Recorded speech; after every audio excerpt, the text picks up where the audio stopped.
احسن 4 طرق مجانيه تقدري تسوقي بيها لشغلك الهاند ميد اونلاين من غير ما تنزلي معارض.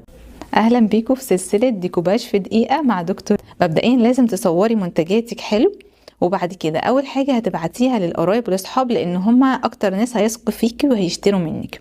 تاني طريقه انك تحطي صور على الماركت بليس بتاع الفيسبوك. وتالت طريقه انك تبعتي صور منتجاتك لمواقع زي موكبس واي ميك ذس، ولو عجبهم منتجاتك هيحطوها على الموقع بتاعهم ويجيبولك اوردرات.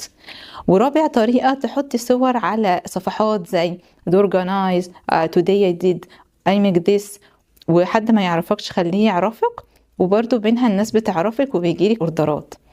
بس تأكدي انك قريتي شروط الصفحات كويس علشان بوستاتك ما تترفضش. وبالمناسبة انا عاملة فيديوهات مجانية لطريقة تصوير المنتجات في البيت بالموبايل، لو عايزاها اكتبيلي في الكومنتس وهبعتلك اللينك. ولو عجبكم